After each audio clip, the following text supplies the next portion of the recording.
ಅಲ್ಲ ನಿಮಗೆ ಇಷ್ಟ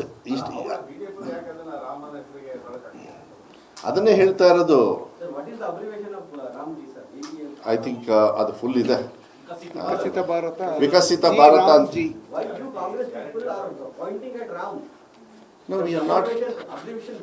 ಅಲ್ಲಲ್ಲ ಅಲ್ಲ, ಇಷ್ಟು ದಿವಸ ಒಂದು ನಿಮಿಷ, ಇಷ್ಟು ದಿವಸ ಗಾಂಧಿ ಹೆಸರಲ್ಲಿ ಬರ್ತಾ ಇತ್ತಲ್ಲ, ನಿಮಗೇನು ತೊಂದರೆ ಇತ್ತಾ?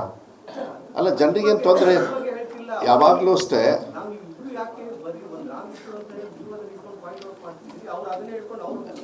ಅಲ್ಲ, ಒಂದು ನಿಮಿಷ, ನೀವು ಎಸೆನ್ಸ್, ನೀವು ಪ್ರಶ್ನೆ ಇದೆಯಲ್ಲ, ನಾನು ಇಷ್ಟೊತ್ತು ಮಾತಾಡಿರೋದು ಬರೀ 1% ಮಾತ್ರ ರಾಮ ಅಂತ ಹೇಳಿ ಮಾತಾಡಿರೋದು ಅಲ್ಲ. ಒಂದು ನಿಮಿಷ ಹೇಳ್ತೀನಿ, ನೀವು ಎಸೆನ್ಸ್ನ ಹುಡುಕ್ತಾ ಇಲ್ಲ. ನೀವು ಮೇಯ್ನ್ ಆಗಿ ನಮಗೆ ರೋಜ್ಗಾರ್ ಅಂತ ಹೇಳಿ ಕೊಟ್ಟಿರೋರು ಯಾರು? ಚಿಂತನೆ ಕೊಟ್ಟಿರೋರು ಯಾರು? ಅಲ್ಲ, ಒಂದು ನಿಮಿಷ, ರೋಜ್ಗಾರ್ ಗಾಂಧಿಯವ್ರ ಹೆಸರನ್ನ, ಗಾಂಧಿಯವ್ರ ತತ್ವದ ಮೇಲೇನೆ ಕಾಂಗ್ರೆಸ್ ಪಕ್ಷ ಇದ್ದಾಗ ಎಷ್ಟು ವರ್ಷದಿಂದ, ಸುಮಾರು 2014ರಲ್ಲಿ ಈ ಕಾರ್ಯಕ್ರಮ ಬರ್ತದೆ ನನಗೆ ಗೊತ್ತಿರೋ ಪ್ರಕಾರ. ಮನ್ರೇಗಾ ಅಂತ ಹೇಳಿ ಸ್ಟಾರ್ಟ್ ಆಗಿರೋದು ಇವಾಗ 11 ವರ್ಷ. ಜನರಿಗೆ ಬರ್ತಾ ಬರ್ತಾ ವರ್ಷ ಜಾಸ್ತಿ ಮೊತ್ತ ಹೋಗ್ತಾ ಇದೆಯೋ ಇಲ್ವೋ? ನೀವು ಅದನ್ನು ಯೋಚನೆ ಮಾಡಬೇಕು. ಆ ರೋಜ್ಗಾರನ್ನ ಕೊಡೋದಕ್ಕೆ ಹೋಗ್ಬೇಕು. ನೀವು ಹೆಸರೇ ಚೇಂಜ್ ಮಾಡ್ತಕ್ಕಂಥದ್ದು ಅಲ್ಲ ರೀ. ಒಂದು ನಿಮಿಷ, ಮಹಾತ್ಮ ಗಾಂಧಿ ಹೆಸರನ್ನ ಚೇಂಜ್ ಮಾಡಿರೋದು ಸರಿ ಅಂತ ಒಬ್ಬ ಪತ್ರಕರ್ತರಾಗಿ ನೀವು ಒಪ್ತೀರಾ? ನಾನಂತೂ ಒಪ್ಪೋದಿಲ್ಲ. ಅಲ್ಲಲ್ಲ, ನೀವು ಬಿಜೆಪಿಯವರಿಗೆ ಹೆಸರು ಬದಲಾವಣೆ ಮಾಡಕ್ಕಿಂತ ಅಲ್ಲ, ಹೆಸರು ಬದಲಾವಣೆ ಮಾಡಕ್ಕಿಂತ no, you shouldn't be against the government. You should be pro people. See, ಇಲ್ಲಿ ನೋಡಿ, ನಿಮ್ಮ ಮೆಂಟಾಲಿಟಿನೂ ಹೆಂಗಿದೆ ಅಂದ್ರೆ, ನಾನು ರೋಜ್ಗಾರ್ ಅಲ್ಲ, ನಿಮ್ ಮೆಂಟಾಲಿಟಿ ನಮ್ಮ ದೇಶದೊಳಗೆ ನಮ್ಮ ಪಬ್ಲಿಕ್ ಮನಿ ಬಗ್ಗೆನೆ ಮಾತಾಡ್ತಾ ಇರೋದು. ನಿಮ್ಮ ಮೆಂಟಾಲಿಟಿ ಎಲ್ಲಿಗೆ ಹೋಗಿದೆ ಅಂದ್ರೆ, ನೀವು ರೋಜ್ಗಾರ್ ಬಗ್ಗೆ ಮಾತಾಡ್ತಾ ಇಲ್ಲ, ನೀವು ರೋಜ್ಗಾರ್ ಬಗ್ಗೆ ಮಾತಾಡ್ತಾ ಇಲ್ಲ, ನೀವು ಹೆಸರು ಬಗ್ಗೆ ನೀವು ಯೋಚನೆ ಮಾಡ್ತಾ ಇರ. ಹೆಸರಲ್ಲಿ ನನಗೆ ಹೊಟ್ಟೆ ತುಂಬೋದಿಲ್ಲ, ಹೆಸರಲ್ಲಿ ಹೊಟ್ಟೆ ತುಂಬೋದಿಲ್ಲ ನನಗೆ. ಕೆಲಸದಲ್ಲೇ ಮಹಾತ್ಮ ಗಾಂಧಿ ಅವ್ರ ಹೆಸರಲ್ಲಿ ಮನ್ರೇಗಾ ಅಂತ ಹೇಳಿ ಏನ್ ಮಾಡಿದ್ದಾರೆ, ಅದನ್ನ ಈಗ ಕಿತ್ತು ವಾಪಸ್ ತೆಗಿತಾರಲ್ಲ. ನಿಮ್ಮ ಏನು ವಿಕೇಂದ್ರೀಕರಣ ಅಂತ ಹೇಳಿ ಮಾಡಿ ಗ್ರಾಮ ಪಂಚಾಯತಿಯಲ್ಲಿ ಆ ಶಕ್ತಿಯನ್ನು ಕೊಟ್ಟಿದಾರಲ್ಲ, ಅದನ್ನ ಕಿತ್ತು ವಾಪಸ್ ತೆಗಿತಾರಲ್ಲ, ಅದಕ್ಕೆ ನಮಗೆ ಸಿಟ್ಟು ಬಂದಿರೋದು ಹೊರತು ಅಲ್ಲ. ಅಲ್ಲ, ಯಾಕೆ ಮಾಡಿಲ್ಲ ಅಂತ ಹೇಳಿ ಅದು ಕೂಡ ನಿಮಗೆ ಗೊತ್ತಿದೆ. ಯಾಕೆ? ಕೋರ್ಟಲ್ಲಿ ಇರ್ತಕ್ಕಂಥದ್ದು. ಕೋರ್ಟಲ್ಲಿ ಹೇಳಿದ್ರೆ, ಇವಾಗ್ಲೂ ಕೂಡ ಹೇಳಿದ್ದಾರೆ, ಮೊನ್ನೆನೂ ಕೂಡ ಕ್ಯಾಬಿನೆಟ್ ಅಲ್ಲಿ ಮಾತಾಡಿದೀವಿ. ಈಗೇನು ಗ್ರಾಮ ಪಂಚಾಯತಿಗಳಿಗೆ ಯಾವುದೇ ಕ್ಯಾಟಗರಿ ಇದ್ರದೆಲ್ಲ ಏನಿರೋದಿಲ್ಲ, ಪಕ್ಷದೆಲ್ಲ ಇರೋದಿಲ್ಲ. ನೀವು ಬೇಗ ಮಾಡಿ ಅಂತ ಹೇಳಿದೆ, ಅದನ್ನು ಮಾಡಿ ಅಂತ. ಜಿಲ್ಲಾ ಪಂಚಾಯತಿ, ತಾಲೂಕ್ ಪಂಚಾಯತಿ, ಪಟ್ಟಣ ಪಂಚಾಯತ್, ಆನ್ವಟಿ ಫಾರ್ ಎಕ್ಸಾಂಪಲ್ ನಂದು ಈಗ, ಯಾಕಂದ್ರೆ ಹೊಸ ಫಾರ್ಮೇಶನ್ ಆಯ್ತು ಆನ್ವಟಿ, ನೀವು ಮಾಡಿ ಅಂತಾನೆ ಹೇಳ್ತಾ ಇದೀವಿ. ಕ್ಯಾಟಗರಿ ಬಂದ ತಕ್ಷಣ ನೀವು ಮಾಡಿ, ಕ್ಯಾಟಗರಿ ಇದೆ, ಸರ್ವೇಸ್ ಆರ್ ಗೋಯಿಂಗ್ ಆನ್. ಅದನ್ನ ತಂದು ಇಲ್ಲ ಹಾಕಕ್ಕೆ ಹೋಗೋದು ಬೇಡ. ನಾನು ಹೇಳ್ತಾ ಇರೋದು, ಬಡವರಿಂದ ಅವರು ಯಾವ ಜಾತಿ, ಯಾವ ಸಮಾಜ ಎಲ್ಲರೂ ಇದ್ದಾರೆ ನಮ್ಮಲ್ಲಿ. ನೀವು ಹೆಸರನ್ನ ಲಾಸ್ಟಿಗೆ 1% ತಗೊಂಡಿರೋದಷ್ಟೇ. ನೀವು ಮೇನ್ ಕಿಚ್ಚನ್ನ, ನಿಮ್ಮ ಜೀವನವನ್ನ ಕಿತ್ತು ಒಗಸ್ತಾ ಇದ್ದಾರಲ್ಲ, ಅದ್ರ ಬಗ್ಗೆ ಏನು ಅಂತ ಹೇಳಿ ನಾನು ಹೇಳ್ತಾ ಇರೋದು. ಅದ್ರ ಬಗ್ಗೆ ನಾಳೆ ದಿವಸ ನಾನು ಹೇಳ್ತಾ ಇದ್ದೀನಿ ಕೇಳಿ. ಬಡವರಿಗೆ ಕೆಲಸ ಇಲ್ಲ ಅಂದ್ರೆ ಏನ್ ಮಾಡ್ತಾರೆ ಅನ್ನೋದನ್ನ ನಿಮಗೆ ಸ್ವಲ್ಪ ನೀವು ಯೋಚನೆ ಮಾಡಿದ್ರೆ ಗೊತ್ತಾಗ್ತದೆ. ಎಷ್ಟು ಸಮಾಧಾನ ಇದೆ ಒಬ್ಬ ಜನಪ್ರತಿನಿಧಿ ಆಗಿ. ನನಗೆ ಚೆನ್ನಾಗಿ ಗೊತ್ತಿದೆ, ಗ್ರಾಮ ಪಂಚಾಯತಿಯಲ್ಲಿ ನಾನು ಕೂಲಿ ಕೆಲಸ ಮಾಡ್ಬೇಕಾದ್ರೆ ಶೋಕಿಗೇನು ಮಾಡಲಿಲ್ಲ. ಕೂಲಿ ಕೆಲಸ ಮಾಡಿ ವಿರೋಧ ಪಕ್ಷದಲ್ಲಿ ಇದ್ದು ಕಾಂಗ್ರೆಸ್ ಪಕ್ಷದ ಕಾರ್ಯಕ್ರಮ ಅಂತ ಹೇಳಿ ನಾನು ವಿರುದ್ಧವಾಗಿ ಮಾಡಕ್ ಹೋಗ್ಲಿಲ್ಲ. ಜನರಿಗೆ ಸಹಕಾರ ಆಗುತ್ತೆ ಅಂತ ಜನರ ಜೊತೆ ಹೋಗಿ ನಾನು ಕೆಲಸ ಮಾಡಿದವನು. ನಾನು ಇಲ್ಲಿ ಮಾತಾಡ್ತಾ ಇರೋದು. ನೀವು ಒಂದ್ ನಿಮಿಷ, ರಾಮ ಆಮೇಲೆ ಹೇಳ್ತೀನಲ್ಲ, ನನಗೆ ಈ ದೇಶದೊಳಗೆ ನಾನು ಹೇಳ್ತೀನಿ, ಧರ್ಮನ ನನ್ನ ವೈಯಕ್ತಿಕವಾಗಿ ಈ ದೇಶದಲ್ಲಿ ಮಹಾತ್ಮ ಗಾಂಧಿನೇ ನನಗೆ ಇಂಪಾರ್ಟೆಂಟ್. ಮಹಾತ್ಮ ಗಾಂಧಿನೇ ಇಂಪಾರ್ಟೆಂಟ್. ಮಹಾತ್ಮ ಗಾಂಧಿ ಜೊತೆಗೆ ಯಾರ್ಯಾರು ಈ ಸ್ವತಂತ್ರವನ್ನು ಕೊಟ್ರಲ್ಲ ಅವರೇ ಇಂಪಾರ್ಟೆಂಟ್. ನಾನು ಇಲಾಖೆಯನ್ನ ನಡೆಸ್ತಾ ಇದ್ದೀನಿ, ಶಿಕ್ಷಣ ಇಲಾಖೆ. ವಿಧಾನಸೌಧದ ಒಳಗೆ ಹೇಳಿದ್ದೀನಿ, ದೇವರನ್ನ 2ನೇ ಸ್ಥಾನ ಕೊಟ್ಟಿದ್ದೀನಿ, ಮಕ್ಕಳನ್ನ 1ನೇ ಸ್ಥಾನ ಕೊಟ್ಟಿದ್ದೀನಿ. ನನ್ನ ಅನುಭವದ ಮೇಲೆ ಮಾತಾಡ್ತಾ ಇದ್ದೀನಿ. ಉದ್ಯೋಗ ಖಾತ್ರಿನೂ ಕೂಡ ನಾನು ನಿಮಗೆ ಮಾತಾಡ್ತಾ ಇರೋದು ಅನುಭವದ ಮೇಲೆನೆ ಮಾತಾಡ್ತಾ ಇದ್ದೀನಿ. ನೀವು ಹೆಸರನ್ನ ಬಿಟ್ಬಿಡಿ, ಇಟ್ಸ್ ಎ ಸೆಕೆಂಡ್ರಿ. ನಮಗೆ ಒಂದ್ ನಿಮಿಷ, ಈಗ ಈ ದೇಶದ ಪ್ರಧಾನ ಮಂತ್ರಿ ಮೋದಿ ಅವರು ಅಲ್ಲ ಅಂತ ನಾನೇನಾದ್ರು ಹೇಳಕ್ಕಾಗತ್ತಾ? 60,000 ಕೋಟಿ ಹೊಸ ಸ್ಕೀಮ್ ಮಾಡಿದವರು ನರೇಗಾನ ಲಾಂಚ್ ಮಾಡಿದವರು 60,000 ಕೋಟಿ ಡಿಫಿಷಿಯೇಟ್ ಆಗ್ತಾ ಇದೆ. ಮಾನವ ದಿನಗಳು 50% ಕಮ್ಮಿ ಇದೆ.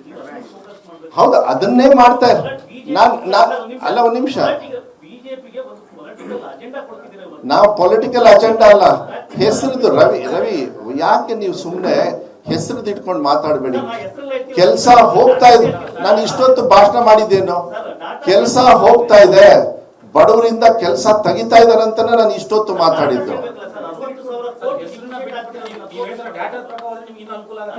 ಅದನ್ನ ಫುಲ್ ಡೇಟಾ ನಾನು ಎಳೆಯಕ್ ಹೋಗಲ್ಲ, ನಿಮಗೆ ಕೊಡ್ತಾ ಇದ್ದೀನಿ ಅಂತ ಇದೀನಲ್ಲ. ಹೌದು, ಅಲ್ಲ, ಈಗ ಒಂದ್ ನಿಮಿಷ, ಇಷ್ಟು ದಿವಸ ರಾಜ್ಯ ಸರ್ಕಾರಕ್ಕೆ ಹೊರೆ ಇರಲಿಲ್ಲ, ಹೌದಾ? ಈಗ 40%, 60% ಅನ್ಕೊಂಡಿದ್ದೆ ನಾನು. 40%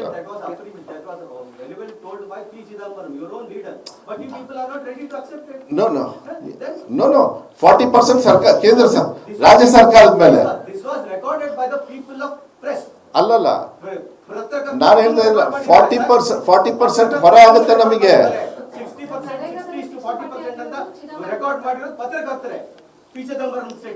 ಈಗ ಹಾಗಾದ್ರೆ 40% ನಾವು ಎಕ್ಸೆಪ್ಟ್ ಮಾಡ್ಬಿಟ್ಟು ಮತ್ತೆ ಹೊರೆ ತಗೋಬೇಕು ಅಂತನಾ? ಈಗ ನಾವು ಟ್ಯಾಕ್ಸ್ ಕೊಡೋದಲ್ದೆ. See, things have change. See, you should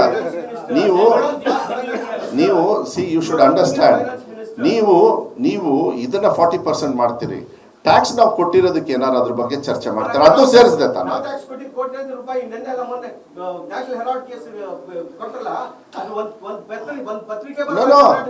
national Herald ವಾಪಸ್ ಕೊಟ್ರಲ್ಲ. ಒಂದ್ ನಿಮಿಷ, ನಿಮಗೆ ಕಾಣಿಸ್ಲಿಲ್ವಾ ಕೋರ್ಟ್ ನ್ಯಾಷನಲ್ ಹೆರಾಲ್ಡ್ ಬಗ್ಗೆ ಅವ್ರಿಗೆ ಏನ್ ಕೊಟ್ರು ಅಂತ ಹೇಳಿ? ಅಲ್ಲ, ನೀವು National Herald same thing. Court ಏನಂದಿದೆ? ಅವ್ರು ತಪ್ಪಿಸ್ತರು ಅಂತ ಹೇಳಿದ್ಯಾ? ನೀವು ಟೋಟಲ್, ಅದಕ್ಕೆ ನಾನು ಹೇಳಿದ್ನಲ್ಲ, ನಿಮ್ಗೆ ಏನಂದ್ರೆ ಬೇರೆ ಬೇರೆದು ಮಂಡ್ರೆಗೆ ಅಂತ ಮಾತಾಡ್ಕೊಂಡು ಮುಗಿಸಿ. ನಾನು ಅದಕ್ಕೆ ಬಂದು ಮಾತಾಡ್ತಾ ಇರೋದು. ನಾವು ಜನರಿಗೆ, ಬಡವರಿಗೆ ಉದ್ಯೋಗವನ್ನ ಕೊಡ್ತಕ್ಕಂಥದ್ದು ಕಿತ್ತು ಬಿಸಾಕ್ತಾ ಇದ್ದಾರೆ ಇವರು.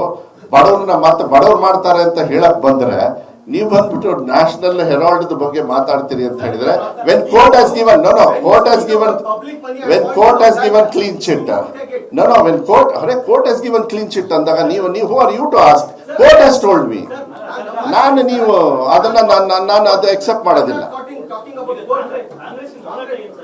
ಇಲ್ಲ, the thing is, we will not ನಾವು ಜನರಲಿಸಿ ಇಲ್ಲೇನಾಗ್ತದೆ, ನ್ಯಾಷನಲ್ ಪಾಲಿಸಿ ಮಾಡಿದಾಗ ನ್ಯಾಷನಲ್ ಇದೊಳಗೆ ಅದು ಅನುಷ್ಠಾನ ಆಯ್ತು ಅಂದ್ರೆ ಜನರು ಬಡವರಾಗಿ ಇದ್ದು ಬಿಡ್ತಾರೆ. ಇದು ಹೋದ್ರೆ ನಾಳೆ ದಿವಸ ಅವ್ರಿಗೆ ಉದ್ಯೋಗ ಸಿಗೋದಿಲ್ಲ.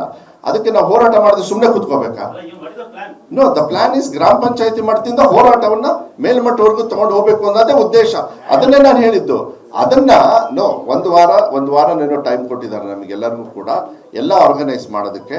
ಗ್ರಾಮ ಪಂಚಾಯತಿಯಲ್ಲಿ ಮಾಹಿತಿ ಕೊಡಬೇಕಾಗತ್ತೆ. ಮಾಹಿತಿಯನ್ನು ಕೊಟ್ಟು ನಿಮ್ಮ ಉದ್ಯೋಗನ ಯಾವ ತರ ಕಿತ್ಕೊಳ್ತಾ ಇದ್ದಾರೆ, ನಾವು ಯಾರ ಹತ್ರ ಹೋಗ್ಬೇಕು? ನಾವು ಒಂದೇ ಭಾಷಣ ಮಾಡೋದು ನಿಮ್ಮ ಮೂಲಕನೇ ಹೋಗ್ಬೇಕು. ಗ್ರಾಮ ಪಂಚಾಯತಿಗೆ ಹೋಗಿ ಭಾಷಣ ಮಾಡೋದು ಅದು ಮಾಡ್ತಾರೆ ಬಿಡ್ರಿ, ಬೇರೆ ಬೇರೆ ಹಂತದಲ್ಲಿ. ನಾನು ಒಬ್ಬನೇ ಹೋಗಿ ಎಲ್ಲ ಕಡೆನೂ ಮಾಡ್ಬೇಕಾಗತ್ತ. ತಿಳಿಸೋರು ಯಾರು? ನೀವು ತಿಳಿಸ್ಬೇಕಾಗತ್ತೆ. ಇದು ಎಂತ ಒಳ್ಳೆ ಕಾರ್ಯಕ್ರಮ ಅಂತ ಹೇಳಿದ್ರೆ, ಈ ದೇಶದೊಳಗೆ ಬಹಳ ಅದ್ಭುತವಾಗಿರ್ತಕ್ಕಂಥ ಗ್ಯಾರಂಟಿಗಳು ಅದ್ರೊಳಗೆ ಬೇರೆ ಬೇರೆ ವಿಶ್ಲೇಷಣೆ ಮಾಡ್ತಾರೆ ಕೆಲವರೆಲ್ಲರೂ. ಅದನ್ನ ನಾನು ಹೆಚ್ಚು ಚರ್ಚೆ ಮಾಡೋದಕ್ಕೆ ಹೋಗೋದಿಲ್ಲ. ಆರ್ಥಿಕವಾಗಿ ಒಬ್ಬರಿಗೆ ಸಹಕಾರ ಆಗ್ಬೇಕು ಅಂತ ಹೇಳಿ ಒಂದು ಕಾರ್ಯಕ್ರಮವನ್ನ ನಾವು ಚುನಾವಣೆ ಪೂರ್ವಕವಾಗಿ ತಂದಿರ್ತಕ್ಕಂಥದ್ದು. ಮನ್ರೇಗಾ ತಂದಿರೋದು ಚುನಾವಣೆಗಲ್ಲ, ಜನರಿಗೆ ಉದ್ಯೋಗವನ್ನು ಕೊಡಬೇಕು ಅಂತ ಹೇಳಿ 2014ರಲ್ಲಿ ಅವ್ರು ಶುರು ಮಾಡಿರೋದು. ಅದನ್ನ ನೀವು ಕಿಲ್ ಮಾಡಿಬಿಟ್ರೆ ನಾಳೆ ಬಡವರು ಹೆಂಗೆ ಬದುಕಬೇಕು ಅಂತ ಹೇಳಿ ಪ್ರಶ್ನೆ ನಮ್ದು ನಿಮ್ದು ಜವಾಬ್ದಾರಿ ಆಗಲ್ವನೋ? ಅದನ್ನ ಕಿಚ್ಚನ್ನ ಎಬ್ಬಿಸ್ಬೇಕು ಅಂತ ಹೇಳಿದ್ರೆ ಆಮೇಲೆ ಇದನ್ನ ರಿಪರ್ಕಷನ್ಸ್ ಆಗುತ್ತೆ. ದಯವಿಟ್ಟು ಅರ್ಥ ಮಾಡ್ಕೊಳ್ಳಿ. ಬಡವರಿಗೆ ನಾಳೆ ಉದ್ಯೋಗ ಇಲ್ಲ ಅಂದ್ರೆ ಬಡವರಿಗೆ ಹೊಟ್ಟೆಪಾಡಿಗೆ ಏನ್ ಮಾಡ್ತಾರೆ? ಏನ್ ಬೇಕಾದ್ರೆ ಮಾಡ್ಬೋದು, ಅದಾಗಬಾರ್ದು. ಅದಕ್ಕೆ ಇವರು ತಂದಿರೋದ್ರಿಂದ ಅವ್ರ ಹೆಸರನ್ನ 24 ಗಂಟೆ ಹೇಳಿದಾಗ ನಾವು ಸುಮ್ಮನೆ ಇರಬೇಕಾ? ಅದನ್ನ ನಾನು ಹೇಳ್ತಾ ಇದ್ದೆ. See, try to understand, this is not about name. See, ಒಂದ್ ನಿಮಿಷ, ನನಗೆ ಮಹಾತ್ಮ ಗಾಂಧಿನೇ ದೇವ್ರು. ನಾನು ಹೇಳ್ತೀನಿ ಕೇಳಿ. ಅವರು ಗೋಡ್ಸೆನ ದೇವ್ರ ಸ್ಥಾನದಲ್ಲಿ ಇಡಕ್ ಹೋಗೋರು, ಅವ್ರು ಏನ್ ಬೇಕಾದ್ರೆ ಮಾಡ್ಕೊಳ್ಳಿ. ಆದ್ರೆ ಎಸ್, ಗ್ರಾಮ ಪಂಚಾಯತಿ ಮಟ್ಟಕ್ಕೆ, ಒಂದ್ ನಿಮಿಷ, ಗ್ರಾಮ ಪಂಚಾಯತಿ ಮಟ್ಟದಿಂದ ನಾವು ಈ ಹೋರಾಟಗಳನ್ನ ಶುರು ಮಾಡ್ತೀವಿ. ಅಲ್ಲಿ ಪಕ್ಷಾತೀತವಾಗಿನೇ ಮಾಡ್ಬೇಕಾಗ್ತದೆ. ಯಾಕೆಂದ್ರೆ ಪಕ್ಷಾತೀತವಾಗಿ ಗೆದ್ರೇನು ಕೂಡ ಕೆಲವರು ಪಕ್ಷಾತೀತವಾಗಿ ಅಂತ, ಬಟ್ ಎಲ್ಲ ಗುರುಸ್ಕೊಂಡಿರ್ತಾರೆ. ಅವರು ಕೂಡ ಯೋಚನೆ ಮಾಡ್ಬೇಕಾಗ್ತದೆ. ನಾಳೆ ಗ್ರಾಮ ಪಂಚಾಯತಿ ಆಳವ್ರು ಯಾರು? ನಾಳೆ ಗ್ರಾಮ ಪಂಚಾಯತಿಗೆ ದುಡ್ಡು ಬಂದಿಲ್ಲ ಅಂದ್ರೆ ಏನು ಮಾಡ್ತೀರಾ? ಎಲ್ಲಿ ಉದ್ಯೋಗ ಸೃಷ್ಟಿ ಮಾಡ್ತೀರಾ? ಪ್ರಾಪರ್ಟಿ ಹೆಂಗೆ ಕ್ರಿಯೇಟ್ ಮಾಡ್ತೀರಾ? ನಾನು ಒಂದು ಉದಾಹರಣೆ ನನ್ನ ಡಿಪಾರ್ಟ್ಮೆಂಟಲ್ಲಿ ಹೇಳಿದ್ದೀನಿ. ಎಷ್ಟು ಡೆವಲಪ್ಮೆಂಟ್ ಆಗಿದೆ ಗೊತ್ತಾ? ಆ್ಯಕ್ಚುಲಿ ಗ್ರಾಮ ಪಂಚಾಯತಿಗಳಲ್ಲಿ ನೀವು ತಗೊಳ್ಳಿ ಲೆಕ್ಕ, ವೈಯಕ್ತಿಕವಾಗಿ ತಗೊಳ್ಳಿ, ಅದು ಫುಲ್ ಡೀಟೇಲ್ಸ್ ಬರೆದಿದೆ. ನಾನು ವೈಯಕ್ತಿಕವಾಗಿ ಒಂದೊಂದು ಪಾಯಿಂಟ್ ಓದಿ ನಾನು ನಿಮಗೆ ಬೋರ್ ಮಾಡೋದಕ್ಕೆ ಹೋಗೋದಿಲ್ಲ. ನೀವು ನೋಡಿ, ನೀವು ಜಸ್ಟಿಫೈ ಮಾಡಿ. C, name is different. Name ಒಂದು ಕಡೆಗಿದೆ.